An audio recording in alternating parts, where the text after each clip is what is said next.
That boy hardly needed a mask when his naked face was already impenetrable. Lionel Shriver.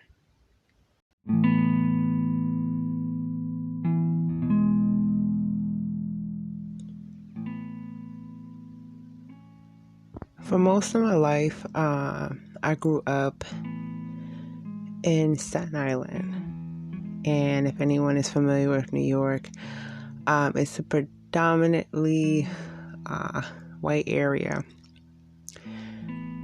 So I was there pretty much from teenage years, preteens to early 20s. And that is one of the most important stages of your life. They truly mold your personality, and you kind of find where you are in society. But I got two worlds. So originally, I was born in Brooklyn and knew all of Brooklyn, so being a Black woman and being around two different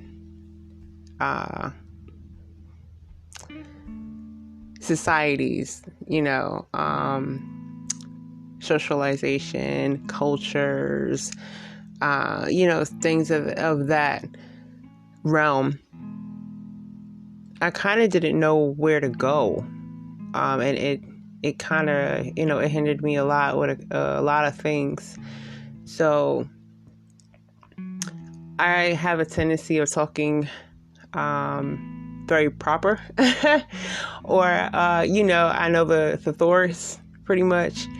And it's just something that I was taught this growing up. And there's nothing wrong with that. I think every parent wants their child to be smart. And every parent, a parent that cares about their child, they're going to care about their education. So both my parents were in the educational field. So I had a tutor at home. So my father would drill grammar into us. He would read these humongous college books to us from the time we were like 8, 6, and we hated it. I hated it in the beginning. And as I grew older, I actually took a liking to reading, to learning. Every child has that one thing that they love. And if you can find that, that child is not afraid to learn. But I kind of was in two realms, and I went through limbo for a long time. I was never too hood, and I was never too, I would say, the white girl, the Oreo, so I've been called that on both sides of the fences, and you don't know where to quite fit in when that happens. And you try to go and you almost become a chameleon. I remember this one interview question I had to do when I was going for a job. And he was like, what animal, if you had to pick any animal inside the, animal kingdom, which one would you be? And I thought about it. Of course, I answered completely different. I think I said like horse, lion, or whatever. But when I got home, I was really truly thinking about it. And I'm like, I'm a chameleon. That's who I am. Like, I lived most of my life having this facade that I was okay. Having this facade that I was have it all together. And I really didn't, and I fooled a lot of people for a long time until, it came tumbling down. But I had a way of being there for everybody else and making it seem as though I'm good. I'm fine. I'm going to be your rock, and I needed a rock. I had no foundation whatsoever. So, it was a ticking time bomb, for me in my case. But I put on a mask, and everybody has a mask. Whether you're going for a job interview and you got to, come off professional and, know what you're talking about, X, Y, and Z. Or if you're just hanging out with your friends, or a new crowd, you have different masks for different situations. But the problem is, it's not bad to have a mask. The problem is knowing when to take it off and knowing who your true identity is. People tend to adopt these archetypes. They put on these masks so this way they can fit into society and social norms, but that's not truly who you are, and I went through so many years of trying to find my niche. I was trying to find my tribe, if I was hanging out with my counterparts, I was an Oreo, period. It was just like, don't throw it away, girl. And I don't mean to say this in a tutorial, it's a mean way. I'm not trying to say that, but being your own, within your own kind, there's a rejection there, and I've dated people that it was just, oh, you're like a breath of fresh air.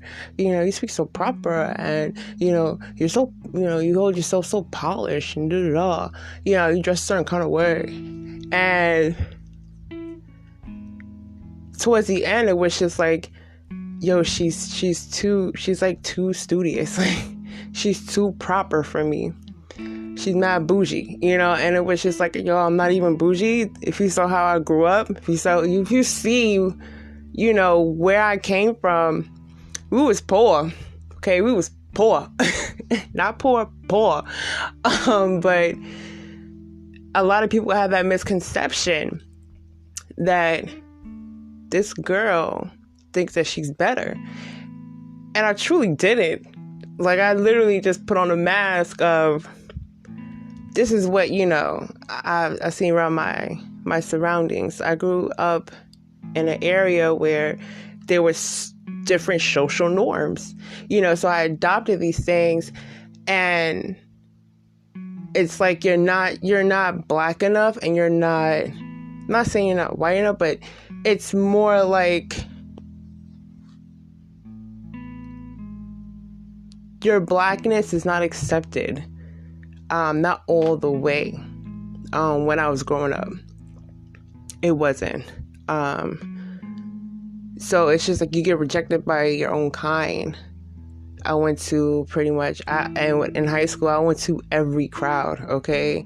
I was the type of person, I do not discriminate. Like, I was hanging out with, people from the hood. I was hanging out with people that was emo. I was hanging out with the Spanish, everybody. So, you wonder why I have like different accents and stuff like that. That's where I got it from. But anyway, I went everywhere, and you're not quite accepted for truly who you are, because too many people, they go off of these biases. They have these categories in their head and stereotypes of what you should be, and if you fall into it, you're going to succumb to it.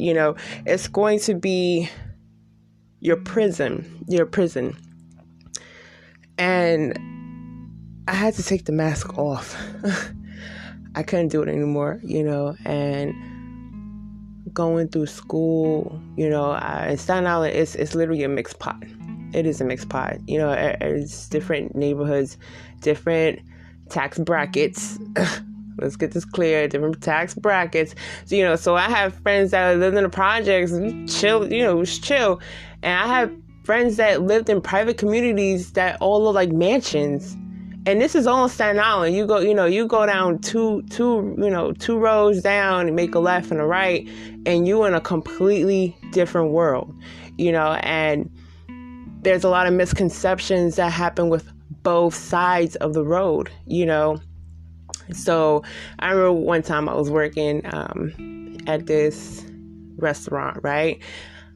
I was about like 15 years old, a little waitress, but yeah, I was getting my little coin. But anyway, majority of people that was working there was white, right? There was different ethnicities, and I was the only black girl there, and you have to literally become a chameleon. So I literally adopted everything that was around my surroundings, and I used every word in that textbook. So, but it was part of who I was, and I was at work one time, and this girl, she was, cleaning in the kitchen somewhere, and she was putting stuff away or whatever the hell she was doing on the other side. She wasn't so nice. But anyway, she saw a roach in the restaurant. I know, right? But just to give it granted, there was never roaches in there. It's just only time I seen that roach was that time. So they handled it, but it's actually a good establishment. But anyway, there was a roach. Either somebody came in that restaurant with a roach and they introduced themselves in that restaurant or whatever. But she comes to me and she's just like, oh my God, there's a roach. Yo, like, go kill it. Isn't that the stuff that like you guys have to deal with? And I looked at her like, excuse me? And like, I don't live with roaches. I never had roaches, so it's one of those type of things where it's just like, how do you think black people live, and there's both sides to it. There's people that are from other races that completely is just like, I don't see what the hell you talking about, being you the same damn person, it's not really a stereotype or prejudice. Racism that's there. And I've seen a lot of racism in Staten Island. There's so many gems, so many great people there. And then there are some people that it's just like, this is the reason why people don't want to move to Staten Island, because of you, so it is what it is. But those are my experiences. And they literally, it stuck with me, how people think of you just because of your skin color, and people are shocked when they see my, everybody got their playlist. So my playlist is all over the damn place. It's all over the world. You're not going to know where the hell I'm from. I have music in every single language. And even things of, I can listen to Jay-Z and I can listen to Pink Floyd, all in the same mix, so it doesn't matter. I like all music, but it's just misconceptions when people do see, they get a glimpse of, I wouldn't take that she would know this song. What do you think? I don't know Bon Jovi? Like, it's one of those type of things where they think that you only listen to a particular song. And it reminded me of an old acquaintance that I knew. She was a friend, but she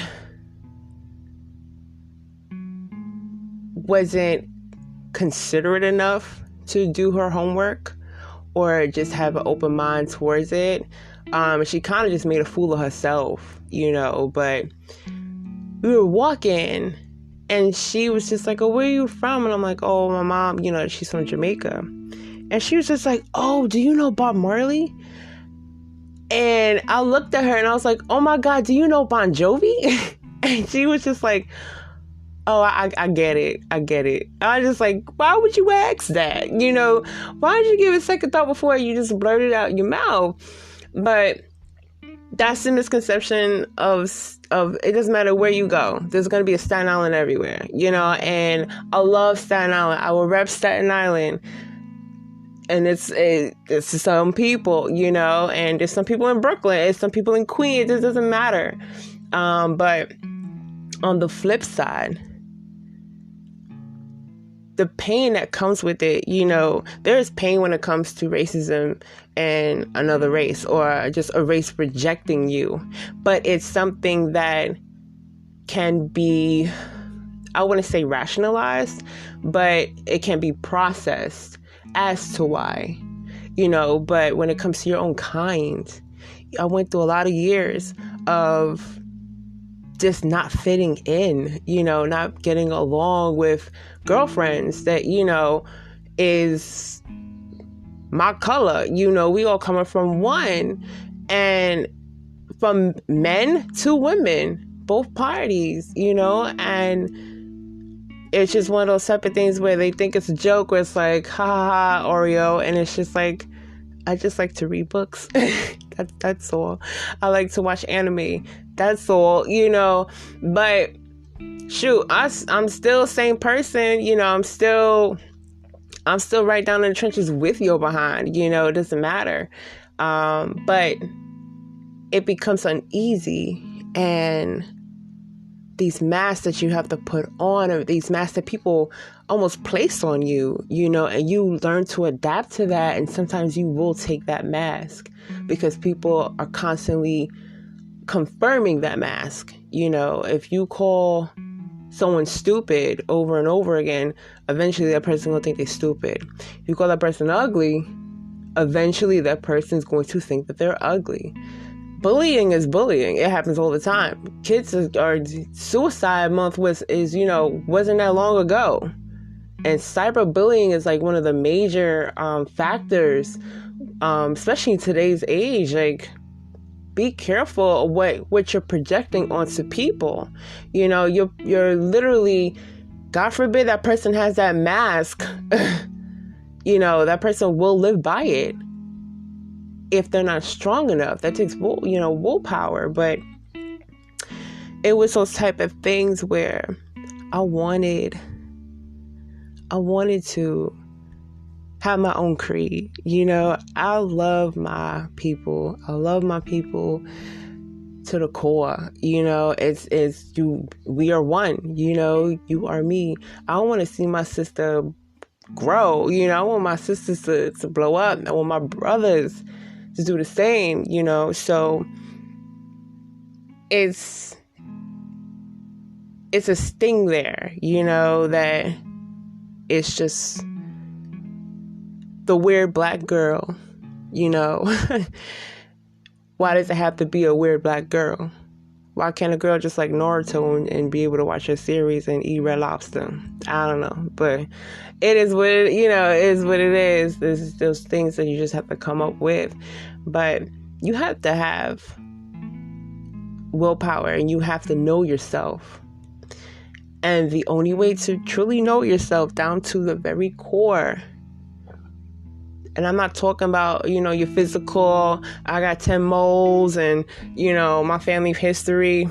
No, to know your true self, down to your personality, down to your traits, down to your downfalls, to your strengths. The only way that you're going to get there is God telling you who the hell you are. It takes a lot of prayer. It takes a lot of desensitizing yourself from social stigmas, just stripping all these things away to find out who you were in the beginning. Who were you when you were 5? Who were you when you were 3?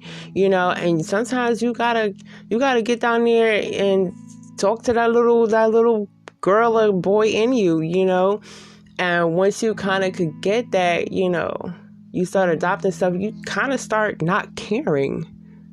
You start to take off the mask, you succumb to peer pressure, and you got to know who God told you to be, and you got to learn how to let that go.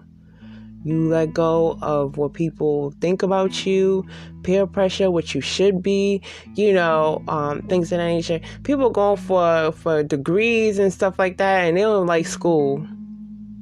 If you hate school, don't go to school. It is what it is. You got to find what's good for you. You got to find what's right for you, and God would tell you, because it's your gift. Your purpose is God's gift to you. And once you know that, once you find that, it's easy, man. It's so easy. I never phantom it. I really didn't. I'm just now getting to a place of actually seeing, I've seen God move, but God is moving like right now. He's all over the place in my life, and it's just one of those things where it's a sight to behold, from where I was to where I am right now. And despite it all was necessary. I had to pick up those masks. I had to carry those weights. I had to carry that cross, and I had to carry my burdens for me to all, in the end, to strip them things away, to have my true cross. There is no more mask. I'm telling you, I can go to the corner store, which is literally 5 minutes there and 5 minutes back, and a t-shirt and some slacks and some Uggs and a baseball cap. Go to the store and go back and not care. Because who are you impressing if you're going to the store for 5 minutes? Absolutely nobody but myself. It's one of those weird type of things where, and I'm not gonna knock you, yo.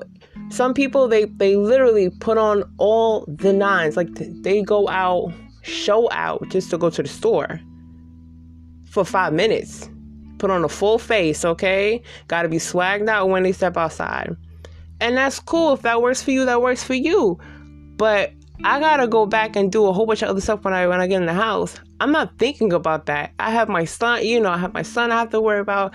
I have my own stuff I have to do, so that's not my top priority, that I got to impress you to go to the store for 5 minutes.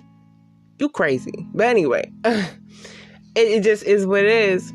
These people, a lot of people, I want to say these people because I was a part of these people for a long time, but a lot of people, the clothes that you buy, the things that you watch, your language, the conversations that you entertain, the people that you entertain, all those things come into play. Who your spouse is. It all has to do with a mask. Some people, they desperate. I wouldn't say desperate, but it's just like, I gotta be in a relationship. Even though you know that you need to heal and good for a relationship. And I go for men and for women. Because not for nothing, hurt people. We've been down this road before, So I don't care what gender you are. If you're hurt, sit the hell down. You need to really heal yourself. You need to spend some time with God, but people will do things just to have that mask, just to be the clout, and it doesn't make sense. Who are you going for powerful? Who are you truly impressing? Because at the end of the day, no one's paying your bill. We're all going to go to the grave at one point. We're all going to get there. And it's sad to say, but it's the inevitable. So live your life, live your life and live it true. Be true to who you are. Stand firm in God. You ain't going to really care about what anybody else thinks. And it took me a long time to get here. It took me a long time. And, it kind of goes in stages where it's just like, you don't really challenge it in the beginning. You just like, okay, so this is what it is. Okay, so I got to do this. I got to do that. I got to juggle this. I got to juggle that. From the style of clothes you wear to the shoes on your feet to how you speak to how you wear your hair. After that stage, you get to the point of having to juggle and you get tired. Once you decide to drop it, people, once they see officials going upstream and everybody's going downstream, they start questioning, why is she going upstream? All these questions come out, and then you find yourself defending yourself because you're going a different direction. And then you get to the point where it's just like, hold up. I ain't got to explain nothing to you. I just got to explain something to God. At the end of the day, I got to get my thumbs up from God, not from anybody else. So you start to, the mask, the scales start falling right off of you. And you're just like, God approved it. God gave me a thumbs up for this. I'm going, whether you with it or not, So you got to love yourself, love God, Because God's the person that got you. Anyone can sit there and reject you, but God will never. And it took me a long time to get there. But I can't love nobody until I learned to love myself. And the only way I learned myself was loving God. God was the person who was just like, girl, you got this all inside you didn't even know. It took a whole lot to kind of get me to where I am. And it's such a long road ahead. And I'm so happy and joyful that I'm on this quest. I don't care what I've been through. I had to go through it to get to this point. This podcast would not be here if I didn't go through what I went through. So I don't care how many masks I had. You see it all natural right now. And I'm doing it unapologetically, whether you like it or not. Love me or hate me, I'm still gonna be me, baby. So it just, you just gotta do what you gotta do, right? So this is Saturday's hitting Sunday podcast. I'm very sorry for the lateness. But you guys have a blessed weekend. All right. And I'll see you guys next week. All right. Bye-bye.